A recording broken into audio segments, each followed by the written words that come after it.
दोपहर के 1 बजने वाले हैं। वक्त है आपके सबसे पसंदीदा शो म्हारो राजस्थान का। आप सबके साथ मैं हूं प्रियंका राय और बुलेटिन की शुरुआत बड़ी खबर के साथ करेंगे। श्रीगंगानगर से ये बड़ी खबर है। फिर से पाकिस्तान से हेरोइन तस्करी की खबर मिल रही है। पाकिस्तान से फिर से ड्रोन के जरिए हेरोइन की तस्करी की जा रही थी। तस्करों ने बीएसएफ जवानों पर फायरिंग भी की है। बीएसएफ जवानों ने जवाबी फायरिंग भी की और जवानों ने 2 तस्करों को दबोच लिया है। तस्करों के पास से 3 पैकेट में 6.2 किलो हेरोइन जब्त कर ली गई है। बीएसएफ ने लावारिस गाड़ी को भी पकड़ लिया है। तो बीएसएफ की ओर से एक और बड़ी कार्रवाई की गई है, लेकिन लगातार पाकिस्तान की ओर से इस तरीके की नापाक हरकतें की जा रही हैं। तस्वीरें सबसे पहले न्यूज 18 राजस्थान पर आपको दिखा रहे हैं, जहां पर तस्करों ने कोशिश की भारत में तस्करी करने की, लेकिन इस बीच बीएसएफ ने कार्रवाई करते हुए 2 तस्करों को दबोच लिया है। अशोक सहयोगी हमारे साथ जुड़ चुके हैं। अशोक, एक और बड़ी कार्रवाई बीएसएफ की ओर से, इस खबर को लेकर पूरी जानकारी दीजिएगा। देखिए प्रियंका, वाकई एक बहुत बड़ी कार्रवाई है। सीमा सुरक्षा बल के सतर्क और सजग जवानों के द्वारा की जा रही है, लेकिन ये भी देखने वाली बात है कि सीमा पार पाकिस्तान में बैठे तस्करों के द्वारा भी अपनी नापाक हरकतों से बाज नहीं आ रहे हैं। आपकी आज सुबह भी श्रीगंगानगर की बीएसएफ को इनपुट है कि श्रीगंगानगर की पीओपी 5 एफडी के पास सीमा पार पाकिस्तान से हेरोइन के ड्रॉप होने की इनपुट थी, जिसके ऊपर बीएसएफ ने अपनी प्लानिंग के तहत जाल बिछाकर बैठे हुए थे ताकि डिलीवरी लेने वाले स्थानीय तस्करों को धर दबोचा जा सके।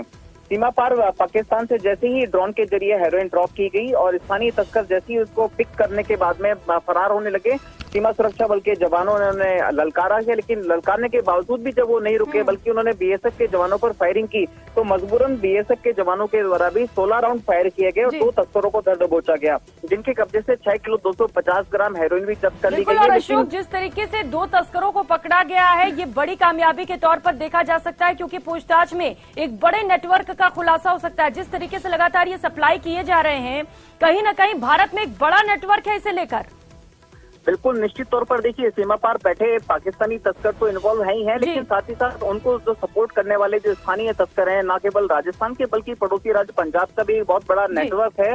स्थानीय तस्करों को जब सीमा पार पाकिस्तान से आने वाली हीरोइन को अपने पास लेता है, फिर भारत के अलग अलग हिस्सों में इसको डिलीवर भी करता है।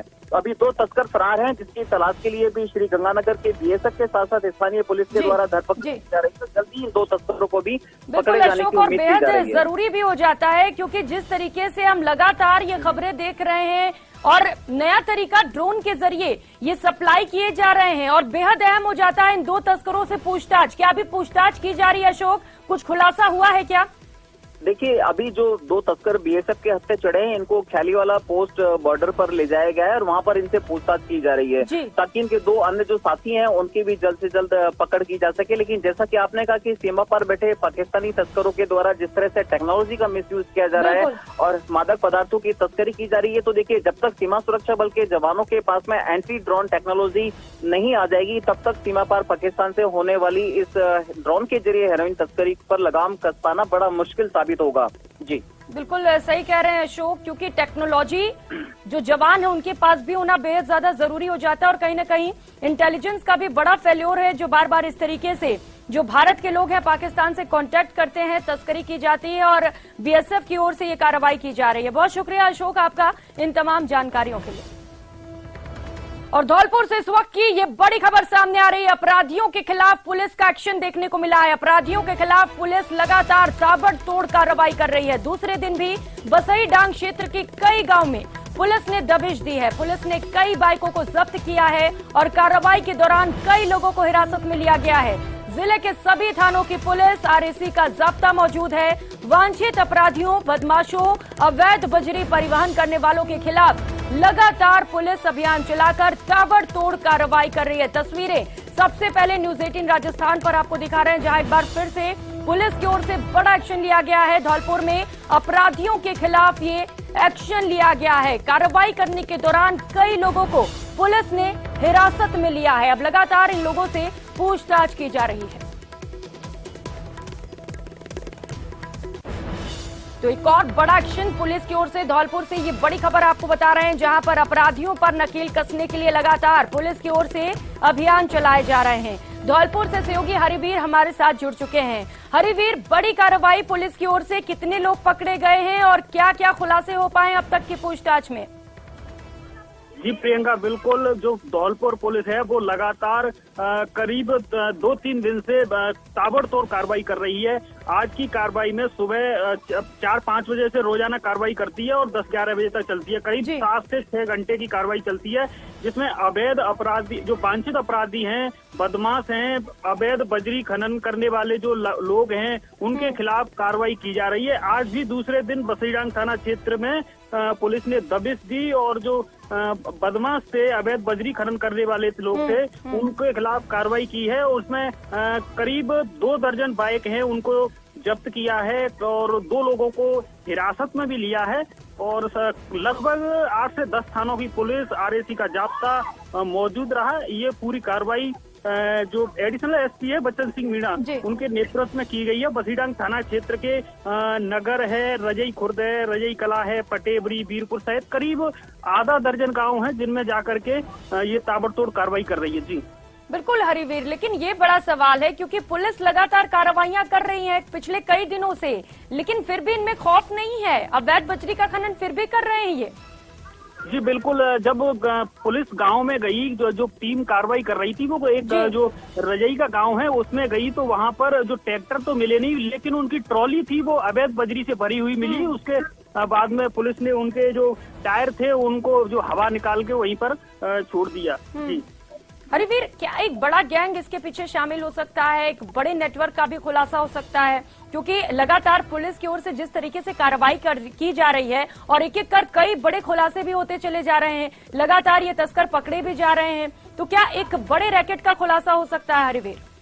जी बिल्कुल, मैं आपको बता दूं, यहाँ पर जो अवैध खनन का जो बजरी का जो वो है, जो कार्रवाई जो यहाँ पर जो अवैध खनन करते हैं वो बड़ा तादाद में करते हैं, तो उसको लेकर के पुलिस बार बार कार्रवाई भी करती है और ट्रैक्टर ट्रॉलियों को पकड़ती है। और वाकई काबिले तारीफ ये कार्रवाई पुलिस की ओर से भी की जा रही है। बहुत शुक्रिया आपका इन तमाम जानकारियों के लिए।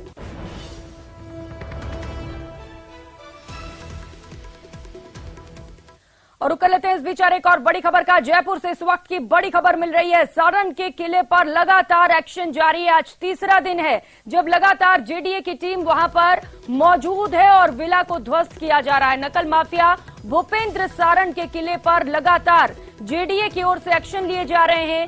मकान के अवैध हिस्से पर जेडीए का पीला पंजा चल रहा है। जेडीए के प्रवर्तन दस्ते की ओर से लगातार ये कार्रवाई की जा रही है, जिसकी तस्वीरें इस वक्त आप देख पा रहे हैं। 1.5 करोड़ की लागत से इस आलीशान मकान को खड़ा किया गया था और लगातार जेडीए की ओर से इसे तोड़ने की कार्रवाई जारी है। आज तीसरा दिन है। जेडीए के मुख्य नियंत्रक प्रवर्तक रघुवीर सैनी का बयान भी इसे लेकर सामने आया। उन्होंने कहा है कि करीब 90% तक कार्रवाई पूरी हो चुकी है। मैनुअल सिस्टम से काम किया जा रहा है ताकि जो अगल बगल आस पड़ोस मकान है उन्हें नुकसान न पहुंचे और सारण के पड़ोसियों को कोई नुकसान न पहुंचने पाए। पेंट हाउस और ऊपर के 2 फ्लोर की छतों को भी तोड़ा गया है। मकान के आगे का 15 फीट का हिस्सा तोड़ा जा चुका है। घर के 8.3 फीट सेटबैक का हिस्सा भी तोड़ा जा चुका है। जयपुर से सहयोगी महेश दाधीच सीधे इस वक्त हमारे साथ जुड़ चुके हैं। महेश, क्योंकि बयान भी सामने आया है जेडीए के अधिकारियों की ओर से, क्योंकि 90% जो हिस्सा है वो तोड़ दिया गया है, और कितना वक्त कार्रवाई पूरा करने में महेश?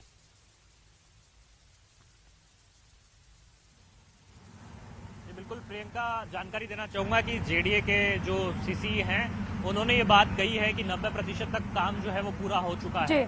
अब मैनुअल सिस्टम से काम इसलिए चल रहा है क्योंकि पड़ोसियों की जो दीवारें हैं वो बिल्कुल नजदीक में है। इस कारण से बहुत बारीकी के साथ और सावधानी के साथ में एहतियात बरतते हुए ये कार्रवाई यहाँ पर संपादित की जा रही है। तस्वीरें दिखाना चाहूंगा एक बार कि देखिए आप, ये जो सबसे ऊपरी मंजिल है वहाँ पर अब जो हाथों से ही जो काम है उसको संपादित किया जा रहा है। हैमर चलाए जा रहे हैं, लोहे के हथौड़े सब्बल से जो है वो तोड़फोड़ की जो कार्रवाई है उसको किया जा रहा है। यहाँ नीचे जो ट्रैक्टर लगे हुए हैं और इनके जरिए ही ऊपर ये हैमर पहुंचा हुआ है, लोखंडा मशीन जो है वो पहुंचा हुआ है और वो एक एक करके हाथों से तोड़ने की कार्रवाई जो है वहाँ पर की जा रही है। आज जिस तरीके से इस कार्रवाई को जो है लगभग संपादित किया जाना है, आज का पूरा दिन है, वो इसमें लगने वाला है। दिन ढलने से पहले सारी कार्रवाई यहाँ पर हो जाएगी। अब पीछे का जो ये पोर्शन है उसमें 8.25 फीट का जो सेटबैक था वो नहीं छोड़ा गया था, नियम विरुद्ध था, वो यहाँ पर इन्होंने हटाया है। और देखिए सावधानी बरतते हुए जेडीए यहाँ पे काम कर रहा है। इस कारण से यहाँ तीसरा दिन यहाँ पर लगा है 3 दिनों तक। बाकी अगर डिमोलिश करना होता तो मेरे ख्याल से बहुत कम वक्त में ही जो है करीब घंटे 2 घंटे में पूरा डिमोलिश हो सकता था। लेकिन इसे जो है यहाँ पर तोड़ने के साथ में जो मलबा खाली करने का काम है वो भी यहाँ पर किया जा रहा है। महेश, क्योंकि आसपास सटे मकान है, वहाँ पर पड़ोसियों के मकान है और ऐसे में ये बेहद ज्यादा जरूरी हो जाता है कि जो आस पड़ोस के मकान है उन्हें किसी तरीके का नुकसान न पहुंचे इस कार्रवाई के दौरान। आप यहाँ नजदीक में रहते हैं, किस तरह की चिंता है कि क्या मकान में आपके पास में दरारें आने की या इस तरह की कोई शिकायत है? मेरा तो वैसे रामनगर में है मकान। ये जो पीछे जो 8.25 फीट को तोड़ा जा रहा है इसके पास में मेरी लड़की का मकान है, ये जो डॉक्टर का मकान है। हाँ, तो अभी तक जो तोड़फोड़ की जेडीए ने बड़ी सूझबूझ से की है और अभी जो भी तोड़फोड़ चल रही है मैन्युअली चल रही है। और अभी मेरी जेडीए के अधिकारियों से भी बात हुई कि काम आप बढ़िया कर रहे हो। एक लाखों विद्यार्थियों के साथ जो धोखाधड़ी करके जो उन्होंने ये बिल्डिंग बनाई है, ये सराहनीय काम है। लेकिन आस पड़ोस के जो भी मकान हैं उनको भी क्षति नहीं हो और जो अवैध जो इमारत है, जो कोर्ट ने अवैध इमारत को तोड़ने के आदेश दिए हैं उसके अनुसार भी कार्रवाई हो। और खास तौर पे जो आस पड़ोस में जो मकान है उनको क्षति नहीं हो, इस प्रकार का आप काम करें। जेडीए के अधिकारियों ने आश्वस्त किया कि हम मैन्युअली काम कर रहे हैं, खुद देख रहे काम कर रहे हैं, हमारे सामने तोड़फोड़ करा रहे हैं। और कोई एकाध कोई ऐसी कोई छोटी मोटी होने नहीं हो जाए उसको तो हम कह नहीं सकते, लेकिन पूरी सतर्कता से हम काम कर रहे हैं। पूरी सतर्कता से काम कर रहे हैं। लेकिन आप ये बताइए कि क्या जब आप यहाँ पर आना जाना, क्योंकि आपका रहा होगा, आपके रिलेटिव आपकी डॉटर यहाँ पर रहती है, आपने भी देखा कोई ऐसी एक्टिविटी होते हुए यहाँ पर, कोई गलत तरीके से लोगों का आवाजाही? मैंने सुना कि यहाँ पर अलग अलग नंबरों की गाड़ियाँ यहाँ पर आती रहती थी। कभी आपने भी कुछ ऐसी बात सुनी? क्योंकि पड़ोस में जब हम रहते हैं तो कई सारी चीजें सामने भी आती हैं। पड़ोस में तो बता रहा हूँ नहीं, यहाँ तो मैं खुद नहीं रहता हूँ, मेरी बच्ची रहती है। और जो आप कह रहे हो कि बड़ी बड़ी गाड़ियाँ आना जाना, कुछ कोई ऐसी गतिविधियाँ, कोई अवैध, जैसे भी आप पूछ रहे हो, तो ये तो फ्रंट में जो लोग हैं वो ज्यादा बता सकते हैं। या पीछे तो मैं समझता हूँ ना, तो मेरी बच्ची ने कहा कि साहब ऐसे कोई गाड़ियाँ आती है क्या, ऐसे कोई गतिविधियाँ देखी है। फ्रंट में जरूर लोग वह कहा करते थे, लेकिन फ्रंट का मेरे को पता नहीं फ्रंट में कितने लोग आते थे, कौन सी गतिविधियाँ थी। तो ये तमाम जो पड़ोसी और जो यहाँ के स्थानीय लोग हैं, जो यहाँ से जुड़े हुए लोग हैं, अब वो ये कह रहे हैं कि यहाँ पर जो इस तरह की गतिविधियां भी देखने को मिली थी। क्योंकि हम कुछ पड़ोसियों से बात कर रहे थे तो वो कह रहे थे कि यहाँ पर जो बाहरी राज्यों के नंबरों से जो गाड़ियों का आवाजाही थी वो यहाँ पर होती रहती थी। अलग अलग जिलों के नंबर की गाड़ियाँ यहाँ पर आना जाना लगा रहता था। तो ऐसे में कई तथ्य हैं जिन पर अभी पुलिस को जांच करना बाकी है, क्योंकि इस मकान का जो है बेहद खास रोल रहा है इस पूरी कारगुजारी में, इस पूरे कारनामे में जो पेपर लीक से जुड़ा हुआ है, और जिसमें कि भूपेंद्र सारण, गोपाल सारण, उनका पूरा परिवार इस मामले में जो है कहीं न कहीं लिप्त रहा है, जो कि बातें जांच में सामने आ रही है और मास्टरमाइंड कहा जा रहा भूपेंद्र को। तो ऐसे में आप खुद अंदाजा लगा सकते हैं कि इसी घर से, इसी मकान से जो है पूरा नेटवर्क यहाँ पर संचालित किया जा रहा था। हर एक फ्लोर पर एक एक पोर्शन पूरा बनाया गया जिसमें कि खाने पीने की व्यवस्थाएं हैं, लिफ्ट है, सारी ऐशो आराम की तमाम जो चीजें हैं वो यहाँ पर इस मकान में देखने को मिली थी। हमने पूरा एक एक घर का एक एक कोना भी हमने अपने दर्शकों को बताया था। तो ऐसे में आप खुद अनुमान लगा सकते हैं कि किस तरह से जो है ये पैसा कमाया गया होगा। और इसमें 1.5 से 2 करोड़ का जो ये मकान आज बताया जा रहा है, ये क्योंकि पोर्श इलाका है, इसमें जमीन की कीमत भी यहाँ पर काफी महंगी है। और यहाँ पर जो 4 मंजिला मकान का निर्माण यहाँ पर किया गया है और उसमें केवल 8 मीटर की जो है स्वीकृति ली गई थी, अनुमति केवल 8 मीटर की थी। और उसके बाद का जो भी निर्माण रहा वो पूरा तरह से अवैध रहा। इसी लिहाज से हैमर चल रहा है आज। और ये जेडीए के पॉकलेट मशीनें और जो बुलडोजर हैं वो अपना कार्रवाई पूरी कर चुके हैं। पीछे आप देख रहे हैं किस तरह से खंडर पूरा का पूरा आपको नजर आ रहा होगा। ऐसा भूतिया किला जो है वो अब यह बन गया है, क्योंकि ये जो किला हुआ करता था वो काली कमाई का किला कहा जा रहा था और ये भ्रष्टाचार का किला था। बिल्कुल महेश, काली कमाई का ये किला था, तकरीबन 1.5 करोड़ की लागत से ये बना हुआ था, लेकिन एक बड़ी कार्रवाई के तौर पर इसे देखा जा सकता है और जेडीए ने ये काबिले तारीफ काम भी किया है। लेकिन 90% ये मकान टूट चुका है जितना जेडीए को तोड़ना था। महेश, अब मैनुअल काम किया जा रहा है क्योंकि इसमें वक्त भी ज्यादा लगता होगा, तो अब कितना और वक्त लग सकता है इस कार्रवाई को पूरा करने में?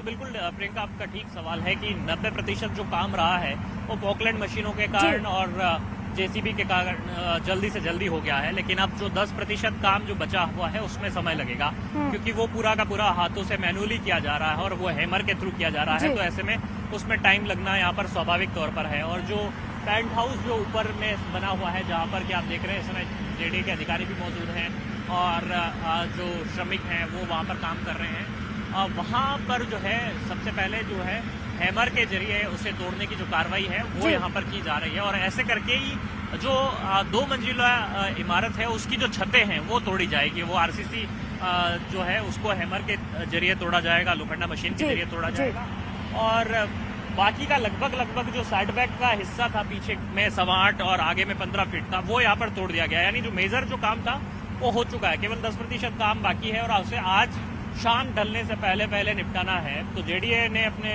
जो तमाम अधिकारी हैं और यहाँ पर मौके पर जो मौजूद ऊपर छत पे जो इस समय श्रमिक काम कर रहे हैं उनकी निगरानी कर रहे हैं, उन अधिकारियों को भी चेताया है कि नजदीक में जो भी पड़ोसी हैं, अगल बगल में जो भी मकान हैं, उनको किसी तरह की क्षति नहीं होनी चाहिए। लेकिन महेश, दिक्कतें हो रही होंगी उन्हें भी क्योंकि जिस तरीके से हम देख रहे हैं मलबा भी गिर रहा है, सड़क बहुत ज्यादा चौड़ा भी नहीं है वहाँ पर, ऐसे में आने जाने में परेशानियां हो रही होंगी उन्हें भी।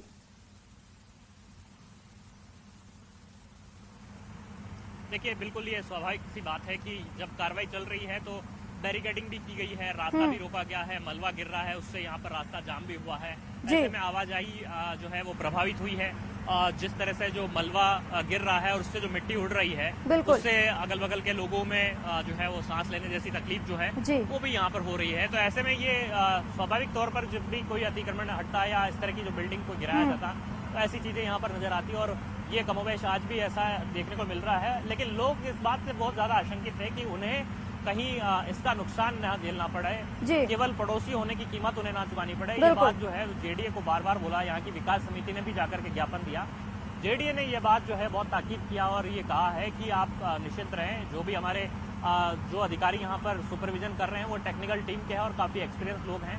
वो जब भी इस तरह के निर्माण को ढहाते हैं तो बहुत सावधानी और एहतियात बरतते हैं और यही कारण है कि इस निर्माण को भी ढहाने के अंदर उन्होंने पूरे एहतियात रखे हुए हैं, सुरक्षा के पूरे उपकरणों के साथ में पहुंचे हुए हैं और वे किसी भी हाल में जो एक मेवाड़ी शब्द मारवाड़ी शब्द है सरपेटा जिसे कहा जाता है कि जो भी दीवार शामिल की रहती है उस वाली दीवार को वे डैमेज नहीं करेंगे और केवल छतों को तोड़ने की जो कार्रवाई है वो की जाएगी और उसके बाद में पिलर्स तोड़े जा सकते हैं। तो बिल्कुल, और महेश कहते हैं कि दूध का जला छाछ भी फूक फूक कर पीता है। जब अधिगम कोचिंग पर ये जेडीए की कार्रवाई की गई तो लगातार जेडीए से लेकर सवालों के घेरे में भी रहा और यही वजह है कि इस बार जेडीए ने बाकायदा नोटिस भी जारी किया और मकान तोड़ने में आस पड़ोस में कोई परेशानी ना हो, दरारें ना हो, इसे लेकर भी खास तौर पर वहां पर ध्यान रखा जा रहा है। महेश,